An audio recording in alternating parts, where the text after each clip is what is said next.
Holy cow, it's been way too long. Welcome to the Noob Show. Matt Gibson here. Doing a little re-record of a episode we had some issues with it's been a few weeks ago now. We're getting through some things here, and we're getting kind of dialed in with the show here. So without further ado, we have a special guest in Brian Schiller tonight, and we're going to talk shaky head fishing. Yeah, buddy. Yeah, hopefully we can get through this one without the difficulties we had last time. And those were my fault. I'll be the first to admit it. No comment. No comment. I'm not going to post it. I'm going to let it go. Here we go. We're starting off this way, huh, buddy? Yeah. That's right. A little fire. That's all right. It's all good. Yeah. It's all good. Yeah, man. It's been too long for this show, and apologize to everybody, but there's been some things going on here in the state, and with kayak fishing in general. So had some other obligations to get straightened out, and we're getting straightened out there. So we're in good shape now. So it's good to be back. It's good to be talking to you about shaky head fishing, and honestly, man, that's kind of your deal. Shaky head fishing. I think that's something that you're really dialed in on, and I think it's one of those things that as Ned fishing, as other techniques kind of get in there and start becoming more and more popular, that folks forget about the shaky head sometimes. Yeah, man. It's it's a pattern that I pretty much can't put down like middle of the summer. I'm one of those guys that likes to I should preference it. I'm very spoiled where I live in the body of water I fish the most often. So I fish a lot of offshore structure, brush piles, things like that. And that's one way to catch them, and it doesn't wear them out to where they just all summer long I can catch them that way. And it's a ton of fun. I love teaching that aspect of fishing to other anglers, because as well as I do, like a lot of fishermen are power fishermen, and I used to be one of those guys, and then I really slowed it down quite a bit, but I can still kind of power fish that shaky head sometimes, which is I'm sure we can dive into later. But I was fishing one time with another fellow Indianan and Sam Jones, and I forget where the hell we were fishing, man. And the kid was out fishing me, and I'm like, dude, what are you throwing? And he's like, shaky head, bro. And I was like, really? Like shaky head? Like what? And I never really put thought into it. And back in the day, I used to really try to learn like 2, maybe 3 new techniques a year, but really dial one of those in. So one summer I was like, all right, I'm going to tie this damn thing on and I'm going to figure it out. And I figured it out. And ever since, I haven't really been able to put it down. Right. And I think it's an effective way to fish multiple types of scenarios. Like I've had it be super effective in thick grass down in Florida, all the way up to, rock ledges in Tennessee, Kentucky, to offshore structure in my hometown, and just running it on a rock and sand transition in the middle of a chain in far north Wisconsin, So it's one of those techniques that like I really dialed in and figured out like, hey, I can virtually utilize this in all the styles and types of places I really like to fish, and where you find some good fish too. Yeah, for sure. And before we get too far down the road here, let's just talk about what the hell is a shaky head? Like, kind of define it. Yeah. So a shaky head technically is like a finesse worm style bait. It's usually like 6, 7. You can get up into like some 8, 9-inch worms, like especially like those guys and gals fishing way down south in Florida, Texas, stuff like that, where bass seem to grow on trees, right? And you got big bass that get very hungry. But it's more revolves around that jig head, right? And it's not necessarily a football style head. It's more of like a ball style head with usually a flat spot, so that worm is kind of sticking up off the bottom, and you're either slow dragging it or hopping it. You could rip it through grass, things like that. My favorite shaky head I like to use is an Owner Ultra head. I just like the way it moves through cover, runs And that's a across the screw lock, bottom. right?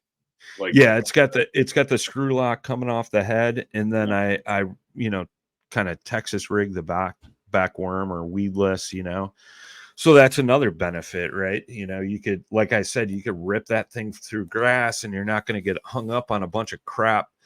And that ultra head is like, it's not super small, but smaller compared to some of the other brands out there. Um, so it moves through that kind of stuff quite well. And especially like here on my home lake, like I said, we got a bunch of brush piles that are out in anywhere from 12 to 20 foot of water. Um, so and that's the thing. When I saw Sam Jones was fishing that shaky head, he was literally throwing it into the center of a big pile of brush and catching fish down in the bottom of the center of that brush and then pulling them out. And I'm like, how the hell are you doing that? Right. So that's what really intrigued me on it. And but overall, that shaky head, weedless style, finesse worm, typically you're running it somewhat slow, but you can run it fast. You're either dragging, hopping, all the above when you're fishing it. Yeah, and you actually fish a shaky head a little bit. I would say a little bit different than what I initially started with. I use it as a very finesse, like with a robo worm, so a very soft worm, straight tail worm with a very very light jig head on a spinning rod, and I used to like it because any presentation like that, it's about ready to fall. So I Right. would use a super light jig head and kind of let it flutter around docks and things like that. But you have a little bit different setup. You I would call power finesse it. You were talking about powering there, power fishing earlier. It's really a power presentation with a finesse bait. Yeah, yes and no. It all depends on on the day, I guess, really. Like it's funny. So I don't know, in the past few years, you know, I also fish out of a boat as well, right? That's been no secret. But the benefit of fishing out of the boat is I get to take other Hmm. people, whether they're anglers or just getting into fishing or just fish once or twice a year for fun, right? And I like to take them out and show them that. So typically what I set them up with, like rod reel setup, is usually it's a spinning rod. Everybody knows I'm a Douglas guy, so it's usually a 724. That is um the baddest rod that they build. Dude, I saw Brad Hicks post a Casting, photo. spinning, any of it. It's Yeah, the baddest rod, man. yeah, in both the spinning and the casting, right? So Mhm. in their LRS series, little softer blank, so you got some sensitivity there. And I usually set people up with that 724 on a spinning combo with 8-pound test. Sometimes I'll have 10 or 12 spooled up on there. 3/16 ounce the Owner Ultra shaky head. And I was the same way. I used to do the Robo Worm, the Zoom Trick Worm. Mhm. Guggen's got the what the hell do they call it? It's not the Dragon Drop, because that's the drop shot worm. It's the something. But now, obviously I'm part of Dubro Fishing. We got our Dewey baits lineup. When we're going through formulating all those new baits and our plastic and everything like that. Like, obviously the first bait I was concerned about was a shaky head, because I go through so damn many every year. And And it shows in the lineup. yeah, so like that was my bait, right? Like Yeah. all of us like pro staff guys, or pros, basically, when we were talking about the whole lineup, like everybody knew like Brian's going to pick the shaky head pattern. Mm-hmm. And I picked that for specific reasons, but it's a 6-inch worm, screw lock. The front head of that worm is flat versus tapered, like a Zoom trick worm. Mm-hmm. The Guggen one, I think they call theirs the Slim Shake. That sounds right. Yeah, Dubro, we call it the Shake and Bake. Zoom trick worm, all that. The other ones have this tapered, rounded head, almost like the end of a Senko, the tail end of a Senko. Yep. So that's always a pain in the ass when you're trying to screw a screw lock into a little tapered head, right? Because then you're biting it off, then you're spinning the bow, and then Yep. you have a mess if you go through 5 or 6 worms in no time. Oh yeah. And especially on those baits, because literally you're getting like 2-3 fish out and then you're changing the worm. Yeah. The one thing I will say with those Dubro worms in our plastic, like I'm getting 7-8 fish before I'm changing that worm. You know what I mean? So yeah, and not to go too far down the Dubro path here, but man, that special formulated plastisol too, like what's great about it is we talk about durability a lot about it, but it also has great feel to it too. Like it's still soft, it's still squishy. Like, if a fish mouths it, like they don't drop it. Right. And your hook penetration's good, but you're not ripping up a ton of plastics. Right. So if I get totally agree with all that, no doubt. Yeah, and I wasn't trying to go down a Dubro thing, but I mean, basically that's my setup when I'm fishing this. Yep. But a typical, like, I just booked a trip next Friday evening, and I take these folks out every year, at least once a year, and it's father, wife, and the one son. The one son loves to fish, so mom and dad bring them out. It's some folks I used to work with back in the day, and every year that kid gets a new PB every time he takes a trip out with me. And the whole time we're running that shaky head, and it's been unique to see a young kid at 12 years old really figure out finesse fishing, because I know when I was that age, I was just trying to run baits as fast as possible to spark a bite, right? So obviously his first couple of trips down, I'm like, hey man, you're moving too fast. You're moving too fast, right? Slow down, slow drag on the bottom, blah, blah, blah, blah, blah. Now that kid pretty much has it figured out, and I don't have to coach him through that process. So as far as rod, reel, line setup, for a beginner, that's what I set him up with, that spinning rod. Me, however, I'm kind of weird and outside the box. And it's not that I have anything against spinning rods, but I actually work that shaky head on a casting rod. And there's a few reasons for that. I hardly ever lose a fish when I'm on a casting rod. I typically use that 724 LRS Douglas casting rod. I'm actually going to work their new Era Series rod as well. If you guys haven't seen those, check them out. It's a nice budget-friendly rod with a cork grip and beautiful reel seat and all that stuff. Yeah, I busted some on it today. Like that's a great rod, especially for that price point. Like it's incredibly light. It's got great action to it. It looks badass, like all the things. So 100%, and that's just it. And especially, like, here's one thing, like, I'm gonna actually shoot a video of this tomorrow on the water, but I have like a first gen LRS 724 spinning rod, and I have their current one, and you could see the evolution in the things that Douglas has changed in those rods. And I'm not trying to go down the Douglas rabbit hole, but one of the important things is that exposed rod blank down by the reel seat. Like Mhm. that has been a huge game changer for those rods. And that Era series has some of that. So when I'm fishing that 724, now I got a little extra backbone for fighting fish. If they get hung up in brush piles, I can rip them out a little bit more. I'm usually using a 12-pound P-line fluoro clear line, the 3/16 ounce shaky head weight as usual, and that worm. I Yep. just feel like I get a little more sensitivity out of it without over sensifying it. Mhm. Um, but also I could feel it a little bit better. I feel personally when that fish picks up that bait. Granted, you could feel it too on a spinning rod. I'm not discounting that, but I feel like for me personally, that spinning rod is just a little too sensitive for me.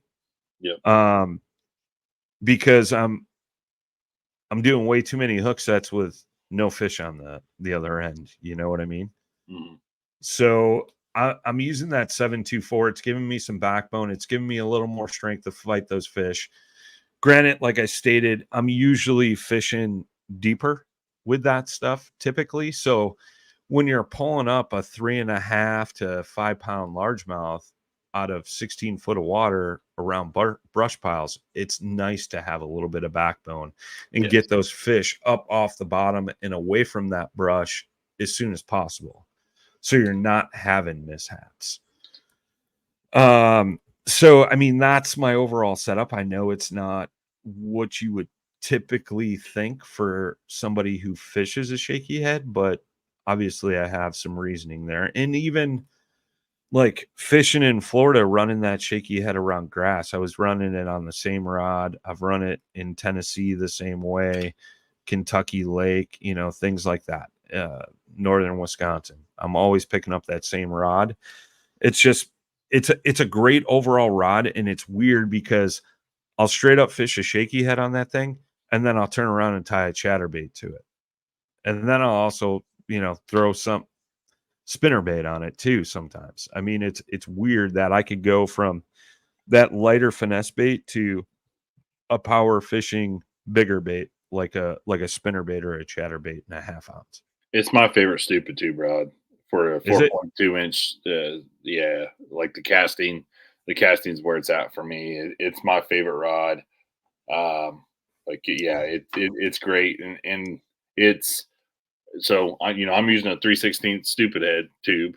Yeah. 3/16 is it seems to be a really nice in between size where it'll still get you in some deeper locations, but you can still fish it shallow if needed. So 3/16 I think is just an awesome option for any weight that you're looking at. Um, Yeah, I mean, I was fishing an eighth for a long time, like eighth ounce. And I noticed like I wasn't making as much contact with the bottom as I would like to. mhm, Um, and especially in wind in the kayak yep. with no spot lock. When I went to that 3/16 ounce, that 16th of an ounce made that much of a difference where I felt like I was making contact with the bottom consistently. I was able to keep my line somewhat taut and even on the windiest days with moving around in the wind with no spot lock. Yeah, yeah, and man, something that's great about a shaky head too is like, and I think a lot of people overwork plastics overall when I see them on the water. They'll throw to something. They know that they're throwing through let's say a brush pile. They'll throw it to a brush pile, and then they'll get up to the brush pile and they'll start working it with the rod. And all of a sudden, they'll pull it. They'll yank it right out of there. And it's like, man, just like let it hang out and just like maybe even open your bail and let it go down and slide down some of those areas. And last few years, I've been really concentrating on that, and that's something that's really changed the way I throw soft plastics and just being patient with it, but still being able to cover water with it. And that sounds like that's what you're doing with your shaky head setup as well. Yeah, and I think it's an interesting concept that you bring that up, like the guy pulling it away from that brush pile too soon. It's usually the guy that is hung up in the brush pile way too much, right? Yeah, And yeah, he pulls it out because he knows like he's right there on that edge and he doesn't want to get hung up and blow out the spot by trying to go and hook it or breaking off some terminal tackle or whatever it may be. And it's funny because like I stated, I take a lot of people out fishing and we're fishing around these brush piles, which are literally like huge freaking trees that they've sunk out there. And somebody will feel that tree and they're like, "Oh my god, I'm almost in the tree. I'm almost in the tree." And I'm like, "No, the further and the deeper in that tree you are, the better off you're going to be." And they look at me like, "What?" And I'm like, "Yeah, I mean, think about it from a fish's perspective. There's more cover in the center of that crap than there is on the outside." And when you think about it that way, it's like, "Oh, I want to throw in the dead center of that bush every time, or tree or whatever. um, I think as fishermen, we just can't get past that aspect because we've lost too much tackle to the tree monster. You know yeah. what I mean? And but yeah, I mean, the deeper you're in, the better off you are, and the more likely you're going to get bit for that aspect. Granted, like I'm typically you were kind of spot on. Like, okay, if I pull up to a spot, and I'll just use my home lake as an example here. I pretty much have a waypoint on every single brush pile on that body of water. Mhm. I'll pull up to that waypoint and I'll just kind of pick it apart and go around the whole thing in a circle. Once I'm done with that, I'll move on to the next one, do the same thing. And it's one of those baits where you can accurately just dissect every section of that bush, tree, ledge, whatever it may be. Um, so that way you can maximize your potential for catching a fish out of all the intricate parts of that piece of structure you're fishing, right? And do it pretty accurately and consistently time after time. One thing I've learned too is like you pull a fish out of the center of a bush or a tree, for say, a lot of times there's one moving right back in there. Yeah, You know what I mean? Like it's almost like there's a single file line of fish waiting to go into to to the little spot that say is the supermarket of shaky head worms, right? So it's interesting, and especially in a current scenario, like I know you fish rivers a bunch, so it's like, how many times have you caught a fish and then casted right back to that same spot and caught another one? It's kind of that same aspect. Um, yeah. So it's a for you. It's not a one and done deal. It's your once you kind of get them fired up and you kind of get them moving and you kind of figure out where the fish is positioned. You're hoping for multiple bites in one spot. oh yeah, 100%, 100%. And I mean, I got some layouts out here, right? And again, I'm just using my home body of water as some examples, like where yeah, I can say that. I guess it's not a big deal. I'm worried about like people hearing what I'm doing out there, but it doesn't really matter. Basically, there's one big hump that's out deep. Like this hump comes up to 14 foot of water. Everything surrounding it is pretty much like 21 to 23 foot. So a lot of times you get fish that are down in that deeper water chasing smaller perch, bluegill, maybe crappies, feeding on those, and then they're moving up into those bushes and settling down, or they're chasing that bait up into those trees and then just swarming around them. So I literally have a mark, and I should probably take a picture of this tomorrow when I'm out there of the one graph because I got the roots on it, where I've been. And there's literally one waypoint where there's probably, I would say, no joking aside, 300 lines going to one dot Yeah, because I'll go. spot lock on that dot and cast, and I can hit probably 4 different brush piles around me. So I pull one off of here, I'll cast right back in there. If I don't get bit, I'll move on to the next one. If I don't get bit, next one, catch one, throw back, maybe get bit again, throw back, no bite. Now I go back and recycle, right? Go back to the first brush pile I tossed to. And 9 times out of 10, when I toss back into that first one, there's already a fish in there. Or I can cast out to that ledge where they're chasing bait fish sometimes and just smoke them one after one, because it's almost like those brush piles are home base, and those fish will shove off to eat and then come back home, to home base, and you're getting them in between both areas. And this will go on like all hours of the day, right? Yeah. But they'll hit that shaky head regardless. Like, I've literally watched a guy fish that spot for about an hour and a half, maybe pull up one fish.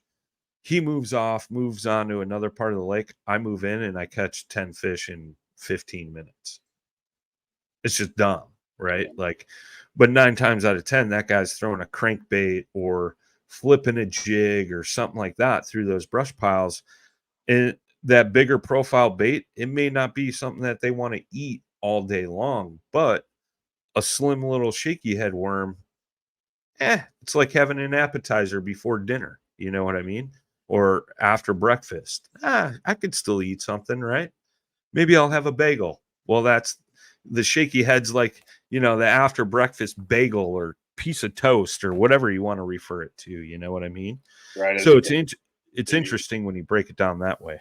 Yeah, it's kind of like, if your wife asks you if you want a bowl of ice cream, Yeah. and you're like, I'm okay, and she's like, oh, I'll bring it to you. You're like, yep, Yep. every time, yep, I'll take Damn right that. I'm eating that. Right? Yeah, yeah. So that that shaky head is they don't have to go and they don't have to chase it. It's right there in front of their face. Right. And it's not like, typically, like I said, like, yeah, sometimes I'll power fish that and just like hop it through there pretty quick. Mhm. Most of the time I'm casting out, watching my line run out till it hits the bottom, and then I'm just slow dragging. Just like I'll cast out and I'll hold my arm like out to my right side. I'll watch that line run down. Once it gets to the bottom, I'm just pulling that rod from my right side to my left side. And by the time I get to my left side, I'm just slow dragging that, right? And then when I get as far as I can go, I'm moving my arm back, reeling up all that slack. And a lot of times you'll get that bite on that pause, because when you go to start dragging again, the rod is heavy and you're just setting the hook and to the moon you go, Yeah, so you're not hopping it. You're intentionally trying to keep bottom contact.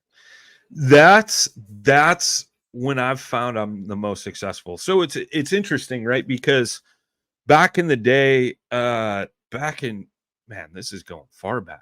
I think I was in the freaking Jackson Blue Sky at the time, and I was doing like live streams from the water. And I remember it was like Gene Wilson and somebody else were on there watching me, and I'm fishing and I'm catching, dude. I'm catching like solid 16 to 18 and a half inch bass, like consistently.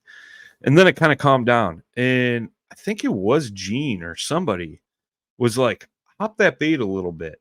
And then I noticed, like, okay, I'm getting bites again. And then I would go back to just slow dragging it, and I'd still get bit. And when that would slow down, I'd go back to hopping it, giving it a little more action. And granted, that was like right around sunset. So right around feeding time for those fish typically. So it was one of those things where, like, I noticed that both aspects totally caught him. So like my favorite way to do it, and the way I found more successful, is that bottom contact, slow dragging, and occasionally thrown in a hop here or there. Yeah. On your retrieve. But there are times where they want more of that action, because when you're hopping that thing, you know, it's like watching a jig, right? Where you're kind of doing those big like arches, you know, but you got a 6-inch spade tail worm back there just flapping around, I like to call it waving at the fish, going, "Hi, how you doing? Come eat me.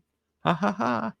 You know what I mean? So Yeah. it's like that hopping kind of gives a little action, but I think on the slow drag, the bottom contact, what it's doing is disrupting whatever that bottom is. Um, I'm sure there's some mud down there along with rocks, from what I've seen on my graph. Mm-hmm. And so you got that shaky head dinking off the rocks, kind of disturbing the mud. It looks like a bait fish virtually swimming along the bottom, disrupting the bottom and feeding off of whatever bugs or worms or whatever may be coming off the bottom of the lake. And then the bass are coming in right behind them and chewing them up. So I think that's the main reason why they like that slow drag. And occasionally when you're hopping it, that worm's getting above that dust cloud. So they're just seeing a little flash of the bait and then getting back down into the disruption and then going after it because they saw, like I said, the wave, and then it kind of disappears on them into that disruption of the bottom, and then they're smoking it, you know? Yeah, so you talked about the shake and bake earlier, and what you guys are doing at Dubro. When you look at the colors, I, I, I, knowing you, I know exactly why those colors were picked and what's going on there. But Here's the real test. Here's the real test. What is the color that I fish the most in that pattern? I'm going to put you to the test. Man. me, Yeah. What's the color I fish the most in that shaky head? ooh, I am going to go with. Oh, I know you like black and blue. So I will fish black and blue, and you're halfway right. It's usually green pumpkin blue flake. Yeah, That's yeah, that's a tough color, man, because that thing looks like when you get it when you look at it in a bag or you look at it out of the water, that particular color, it has kind of a look to it, but then you get that thing in the water and you're like, "Ooh, this thing looks like bluegill." It yep, just looks like everything yep, that's in the water. 100%. And that's the thing. Like black and blue, I'll go to that if the water's like super stained up. But if it's a little clearer, I'll definitely I mean 95% of the time, especially on the home body of water, I'm starting with green pumpkin blue flake. Yeah. Just because, yeah, it's got that more natural look, the bluegill look, all that stuff. And I think that's a color that's super underrated, man. Mhm. Like you're seeing more and more people fish it versus like green pumpkin black flake. I think that blue flake just adds that just enough flash in that natural tone that it really ignites those fish, you know.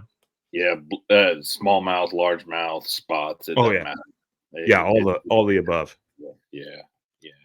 Just a killer co Do you guys sell many of that color? Like, is that Oh yeah, that's for certain is a hot color. yeah, that's kind of what I imagine. Like typically I obviously my season just started what a month ago or whatever, Mhm. just because our weather has been so crap up here. But like literally, I started going through tackle and taking inventory, what I got, what I need, all that stuff. And I forgot I took a bunch of remelt uh, middle of summer last year, and I probably molded 200 of those things, and I probably got 50 left.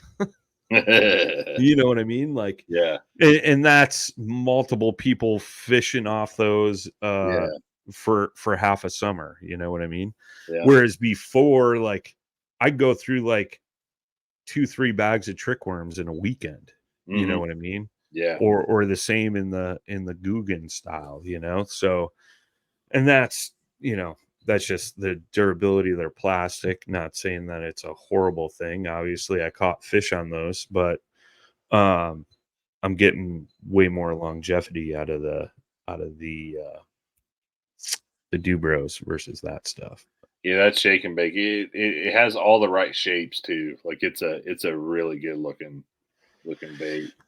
So Yeah, man. I mean, I searched around long and hard at shaky head offerings on the market and general molds and stuff like that. And when I came across that one, I was like, yep, that's it. That checks all the boxes right off the bat. So, and I mean, literally, I field tested that, I don't know, for 2 months, something like that, before we released it. And yeah, man, I was just like super jazzed about it. And I mean, literally, that shake and bake worm is probably one of our hottest sellers. I know we just had a gentleman in California order a bunch of bags, and those are on the way out there. But I mean, granted, those get shipped all over the country and yeah, even other parts of the world, Canada, things like that. So um, it's actually kind of cool when you sit back and look at it. You know, a pattern that I got to kind of hand select yeah, is getting shipped, worldwide. yeah. All those pins on a map, like all Yeah. of those places, and you think about it, like you get kind of sentimental about it, like but like you know people you're empowering people to get out there and fish, which is huge. I mean Yeah. that's what we all try Yeah. to Yeah. do. That's why we're all here doing this. So Yeah. um so you were mentioning earlier it's kind of kind of your summer pattern with it. Here in the Midwest, we're in mid-May right now, and our weather is unpredictable as always. But is it really are you looking at that post spawn timing to where those fish start pulling out a little bit? Is that when you're really looking at it, or are you looking at like dead of summer, like I mean, my favorite time to throw it is the dead of summer, but you can virtually fish that thing year round. You know what I Mhm. mean? Like when I fished it in thick grass in Florida, it was January for same time as the 10 Invitational for KBF, Okay. end of January, right? Yep. Like Yep. because that was a COVID year, and the fishing shows up in Chicago. We're not going to go down the politics road, but there was basically no fishing show because of COVID. Yep. So I was able to go down and fish that event it was an event that I had qualified for many times, but never got to fish it because I was always working the fishing shows. Right. So I mean, that was virtually pre-spawn at that time. I think they were maybe just like getting ready to move in and do their thing. Mhm. But I mean, pre-spawn running like weed edges. Um, you can run that thing during the spawn, um, right across beds and get smoked. And then same thing, like right after the spawn, back out to those weed edges or like deeper weed lines, running through the grass there. And then summertime when the water gets warm up on the surface, those bigger fish tend to go deep. So like deeper structure and things like that, I'll run it there. And then I mean, you know how it is in the fall, you could virtually catch them on anything. Like granite, you're gonna typically run a swim bait or a chatter bait or something, spinner bait, uh something more power like, but you could still smoke them in that fall bite running the weeds and stuff like that with it. So it's virtually a bait that could be fished all year round. It's just that bite I enjoy more is like catching them out deep. Because like I said before, like pulling up a 4-pound bass out of 16 foot of water is a lot cooler than catching them off a dock on a Senko, to me personally. You know Yep. what I mean? I mean, granted, if we're talking top water bite, I mean, it's kind of hard to beat a top water bite. I know you fish top water all day today, but Yep. um, it's one of those things where like you know, it's so universal and it can be fished so many ways. Like I know guys that'll just like slow roll it, touching the weed tops, you know what I mean? And just slow reel it in. I mean, granted, it works a little better sometimes if you just put like a cone weight in front of that worm with a Texas rigged offset worm hook. But I mean, if you got a shaky head tied on, sometimes you're just ticking it on the top of the weed, slow rolling it instead of dragging or hopping, and those bass will come out of the grass and just smoke it. Mhm. But here's something too that a lot of people don't think about, and it's something that I didn't think about for a while, and I've been doing more of. Throw a craw on there. Throw like a 3 or 3.5 inch craw on that Yeah. thing, and just run it on the bottom, especially through rocks. Mhm. The reason why I like that is because again, that angle of the way that that bait sits up off the bottom, those pinchers or claws just kind of sit hovering up. You know, if the bait's parallel to the bottom on a shaky head, it's virtually sitting like 45 to 60 degrees up off the bottom. Yep. Depending on, you know, whatever shaky head you're using.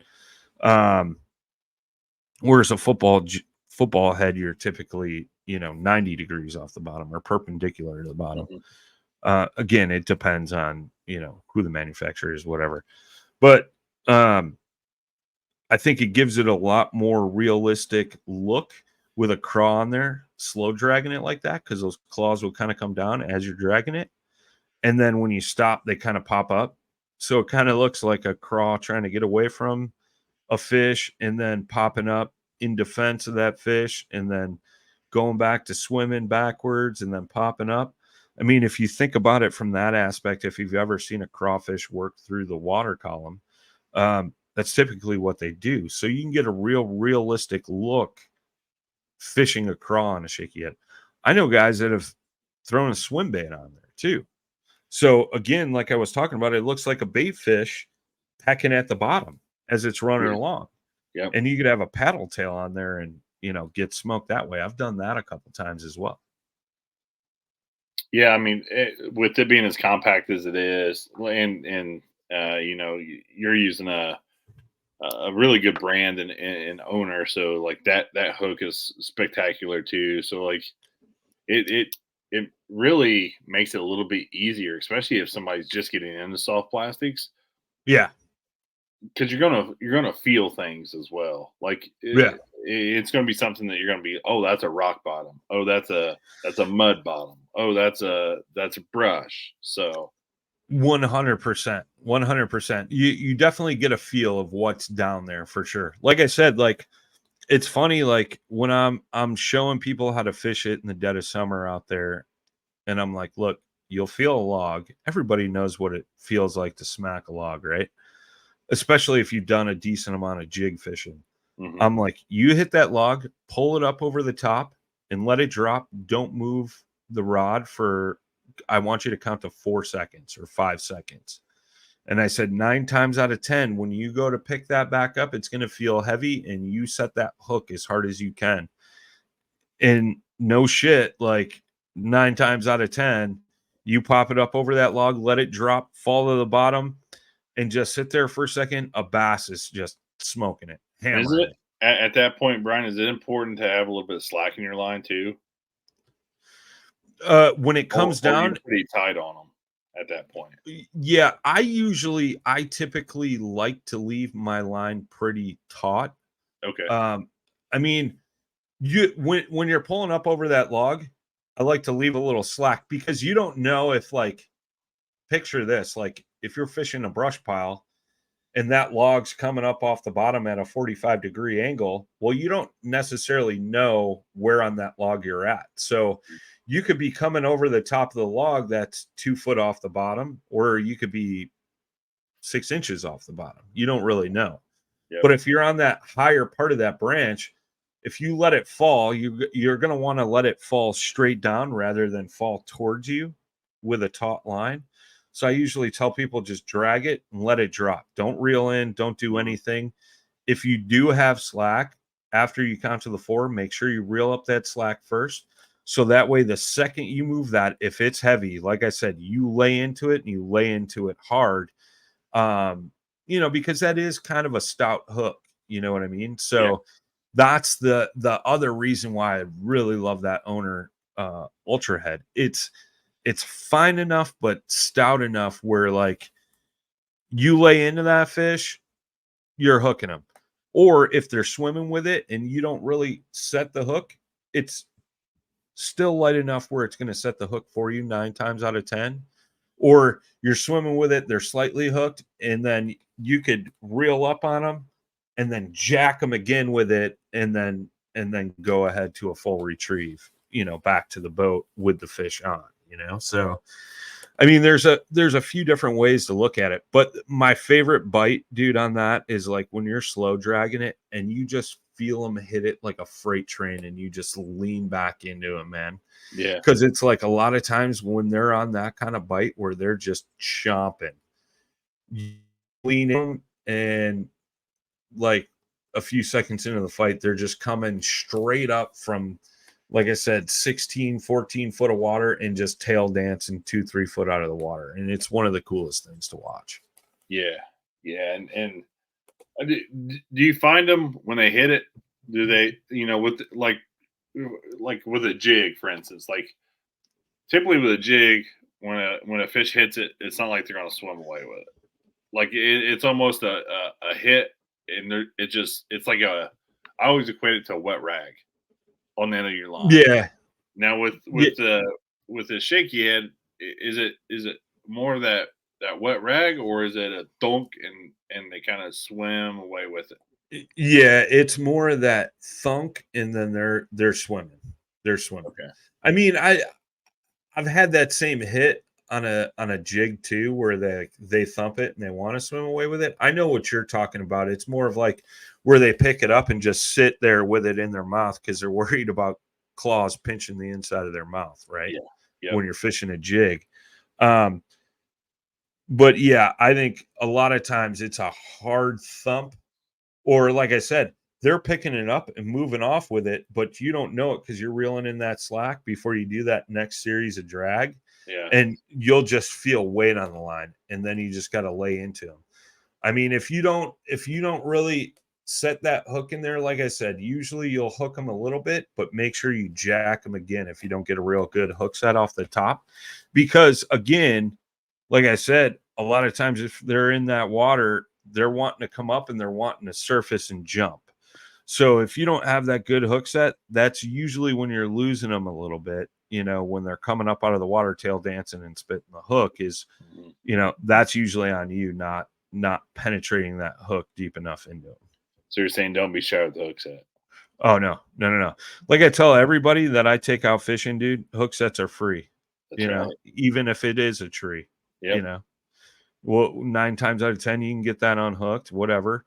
And that's something too, right? So a lot of times, like people are like, "Oh man, I don't want to hook into the brush pile because then we got to go over there and try to unhook it, and it'll scare the fish away." Typically, when fish are in that deep of water and you're over the top of them, unless it's like literally you could see them and they could see you, they're not going to skittish away. I mean, if that water's got a slight stain, like say your visibility is like 5 to 6 feet and you're fishing 14 to 16 foot, you're not going to scare those fish away. Just go over there, get your hook out of the brush, you know, unhooked, move back to your spot so you got a good casting zone and cast back in there. And 9 times out of 10, like you'll you know, pick one up. Yeah, I mean, fish are very very aware of their surroundings. So like if they're in shallow water, they're aware that they can get picked off by a bird or something like that. In deeper water, they're more focused on what's happening here and not all the way around them. So. Yeah, 100%, man. Yeah, I mean, a fish is way more skittish in 1 to 3 foot of water than they are in 10 to 15 foot of water, and then you get even deeper than that. I mean, I'm thinking about going up and fishing this glacial lake just over the border from me in Wisconsin, Lake Geneva. It's a crystal clear lake, and I mean, those fish will hang in 30 foot of water most of the year. You know what I mean? 30 to 40. I mean, I know guys have caught them in 85 to 90 foot of water, which that's a whole nother show in itself. Hell, I But don't have like, that much line on my rod. what's that? I don't have that much line on my rod. 80 to Yeah. 90 feet. Yeah. Yeah. Yeah. It's crazy, man. Like, Yeah. especially in like right in that transition in the fall, you can go like rip blade baits, vertical jig and blade baits, and you can watch fish just come up on your 2D or whatever, um, go from like 80 foot to 30 foot like that, and smoke that bait, and then you're catching them and reeling them in. But I haven't done that in a hot minute. That's always fun to do. Yeah. But yeah. Well, awesome. I think we've done a pretty good job of covering shaky head fishing, just kind of in general.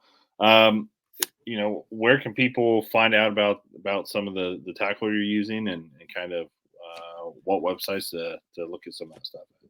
Yeah, I mean, the shake and bake, Dubro Fishing, it's just www.dubrofishing.com. And I'm pretty sure sale is still going. You buy 4 bags, get one free, or 5 bags, get one free. I don't remember what that one is. I I think it's should know 5. this. This is I think pretty bad. What's that? I think it's 5.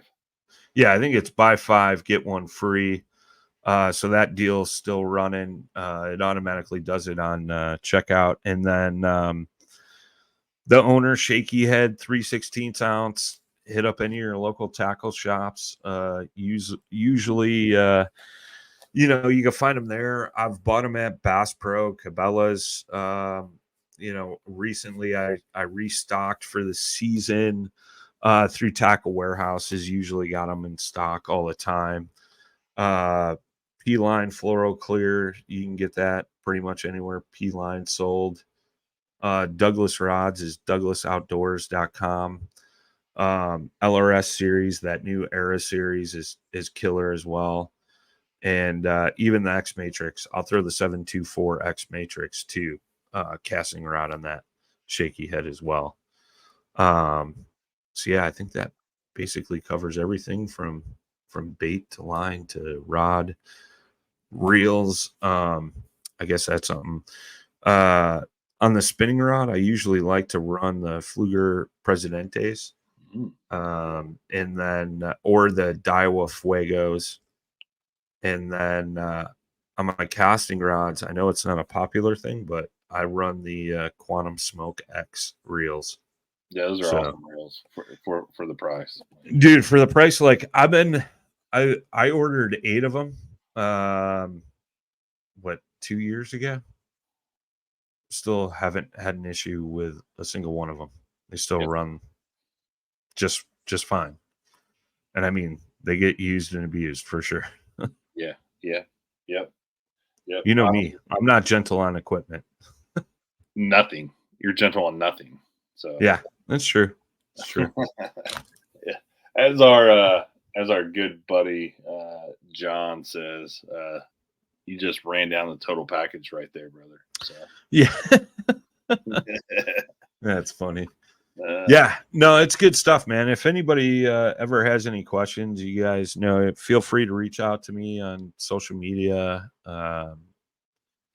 Facebook, Instagram, whatever. If you got a question about any of the Dubro baits, you can email through there. 9 times out of 10, it's me responding to customer inquiries anyway. So check that out. And actually, I think we definitely still have a code. It's PNF20.